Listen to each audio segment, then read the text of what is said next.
அனைவருக்கும் வணக்கம். இன்றைக்கி நம்ம நிஷாஸ் கிச்சனில் ஒரு பாறை மெதுவடை எப்படி பண்ணுறதுன்னு பார்க்க போகிறோம். அண்ட் நீங்கள் நம்ம சேனலை ஃபஸ்ட் டைம் பார்க்குறதா இருந்தால் சேனலை மறக்காமல் சப்ஸ்கிரைப் பண்ணிவிடுங்க. கூடவே இருக்க பெல் ஐக்கனையும் கிளிக் பண்ண மறந்துடாதீங்க.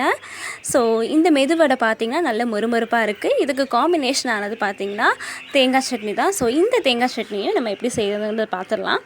நான் இப்போ அரை மூடி தேங்காய் எடுத்திருக்கேன். கூடவே 3 பச்சை மிளகா, அதுக்கப்புறம் பொட்டுக்கடலை எடுத்திருக்கேன். நீங்கள் விருப்பப்பட்ட இதில் பூண்டு கூட 2 பல் ஆட் பண்ணிக்கலாம். ஸோ இப்போ நம்ம இது ஒரு மிக்ஸி ஜாரில் இது எல்லாமே ஆட் பண்ணிவிட்டு சால்ட்டை நம்ம ஆட் பண்ணிக்கலாம். நான் வந்து கல்லுப்பு எடுத்திருக்கேன். ஸோ இதெல்லாம் நம்ம ஒன்றா சேர்த்து கிரைண்ட் பண்ணிட்டா போதும், நம்மளோட தேங்காய் சட்னி ரெடி ஆகிடும். தாளிக்கணுன்ற அவசியம் இல்லை. அடுத்து பார்த்திங்கன்னா நம்ம உளுந்து வடை செய்ய போகிறோம். இதுக்கு நான் ஒரு ஆளாக்கு உளுந்து எடுத்திருக்கேன். ஸோ இதை இப்போ நம்ம தண்ணியில் போட்டு ஊற வச்சு எடுத்துக்கலாம். மேக்ஸிமம் 1/2 ஹவர்லேருந்து 45 மினிட்ஸ் வந்து உளுந்து நல்லா ஊறட்டும். உளுந்து ஊறுற டைம்லேயே நம்ம வந்து உளுந்த வடைக்கு தேவையான இன்க்ரீடியன்ஸை நம்ம கட் பண்ணி வச்சுக்கலாம். ஏன்னா உளுந்து ஆட்டி எடுத்தோடனே நம்ம உடனே வந்து உளுந்த வடை செய்யணும். ஸோ நீங்கள் வந்து கிரைண்டர் இருந்தால் கிரைண்டரில் ஆட்டி எடுத்துக்கோங்க. நான் இப்போ பார்த்தீங்கன்னா ஆட்டுக்கல்ல உளுந்து வந்து ஆட்டி எடுத்துக்கிறேன். நம்ம உளுந்து ஆட்டும்போது கொஞ்சம் கூட தண்ணி வந்து ஆட் பண்ணாமல் நம்ம வந்து உளுந்து ஆட்டி எடுக்கணும். ஸோ இப்போ நீங்கள் பார்த்தா நல்லா தெரியும், உளுந்தில் வந்து வாட்டர் கண்டென்ட் வந்து சுத்தமாக இல்லை, நல்லா கட்டியாக இருக்குது. இந்த பதத்தில் வந்து உளுந்த வடைக்கு நீங்கள் ஆட்டி எடுத்துக்கலாம்.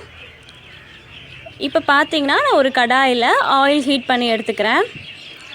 இப்போ நம்ம தேவையான இன்க்ரீடியன்ட்ஸ் என்னென்னு பார்த்துடலாம். ஒரு சின்ன துண்டு இஞ்சியும் கூடவே 3 பச்சை மிளகாய், இது எல்லாம் குட்டி குட்டியாக சாப் பண்ணி வச்சுக்கோங்க. ஒரு கரண்டி சீரகம், ஒரு கரண்டி மிளகு, அதுக்கு அடுத்ததாக வந்து நம்ம கருவேப்பிலை கட் பண்ணி வச்சுருக்கோம். இந்த எல்லா இன்க்ரீடியன்ட்ஸையும் நம்ம அரைச்சி வச்சுருந்த உளுந்த மாவோட ஆட் பண்ணிக்கலாம். நான் கூடவே வந்து பார்த்திங்கன்னா அரிசி மாவை ஆட் பண்ணியிருக்கேன். நம்ம உருண்டை தட்டுறதுக்கு அப்போ தான் நம்ம ஒரு பதம் வரும். ஸோ அதனால் அரிசி மாவு 1/2 கப் ஆட் பண்ணியிருக்கேன். கடைசியாக வந்து பார்த்திங்கன்னா பெருங்காயத்தூள் ஆட் பண்ணியிருக்கேன். சின்னதாக கட் பண்ணி வச்சுருக்க வெங்காயம் ஆட் பண்ணியிருக்கேன். ஒரு கைப்பிடி அளவு இருந்தால் போதும். இது எல்லாத்தையும் ஒரு கலவையாக சேர்த்து உளுந்த வடைக்கு வந்து பார்த்திங்கன்னா சின்ன உருண்டையாக எடுத்து கட்டை விரலால் சென்டரில் வந்து நம்ம ஒரு ஹோல் க்ரியேட் பண்ணி உளுந்த வடை தயார் பண்ணிக்கலாம். ஸோ இதே மாதிரி ஒவ்வொரு உளுந்த வடையும் ரவுண்ட் ஷேப்பில் க்ரியேட் பண்ணிவிட்டு நம்ம ஆயிலில் போட்டு பொரிச்சு எடுத்துக்கலாம். ஆயிலில் போடும்போது கொஞ்சம் வந்து பார்த்து போடுங்க, தள்ளி நின்று போடுங்க. ஆயில் வந்து கையில் படும். ஸோ அதனால் தள்ளி நின்று போடுங்க.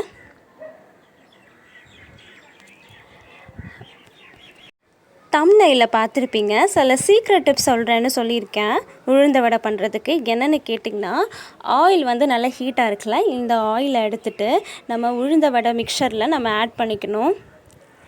அதுக்கு அடுத்ததாக என்னென்னு கேட்டிங்கன்னா, இந்த மிக்சரோட நம்ம வந்து பேக்கிங் சோடா வந்து ஆட் பண்ணணும். ஸோ அப்போ நம்மளோட உளுந்த வடை வந்து நல்லா ப்ளஃபியாக வரும். அதுக்கு அடுத்ததாக அரிசி மாவு ஆட் பண்ணுறது வந்து எதனாலன்னு கேட்டிங்கன்னா, வடை வந்து நல்லா மொறுன்னு வரதுனால நம்ம அரிசி மாவு ஆட் பண்ணுறோம். ஸோ இந்த ப்ரொசீஜர்ஸ் எல்லாமே ஃபாலோ பண்ணுங்கள்.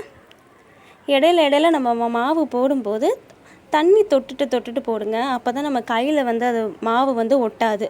ஸோ இந்த மாதிரி எல்லா டிப்ஸையும் ஃபாலோ பண்ணுங்கள். ஸ்லோ ஃப்ளேம்லேயே மெதுவடையை பொரித்து எடுத்துக்கோங்க. அப்போ தான் பார்த்திங்கன்னா உள்ளே வந்து மெதுவடை வந்து வெந்திருக்கும், இல்லைன்னா உள்ளே வந்து மாவாக இருக்கும் சாப்பிடும்போது. ஸோ அதனால் எப்பயும் வந்து ஸ்லோ ஃப்ளேமில் குக் பண்ணி எடுத்துக்கோங்க. ஸோ நான் வந்து 2 சைடும் நல்லா போட்டு மொறுன்னு பொரித்து எடுத்துக்கிறேன். மெதுவடை பார்த்திங்கன்னா நல்லா மொறுன்னு 2 சைடும் குக் ஆகிடுச்சு. இப்போ நம்ம இதை ஒரு சர்விங் பிளேட்டுக்கு ஷிஃப்ட் பண்ணிடலாம். இந்த வடையை ஈவினிங் ஸ்நாக்குக்கு ஒரு டீயோடு சர்வ் பண்ணுங்கள். அண்ட் இந்த ரெசிபி உங்களுக்கு பிடிச்சிருந்துச்சுன்னா மறக்காமல் செஞ்சு பாருங்கள். அண்ட் கூடவே இந்த வீடியோக்கு லைக் பண்ண மறந்துடாதீங்க. அண்ட் இந்த வீடியோ பார்த்ததுக்கு ரொம்ப நன்றி.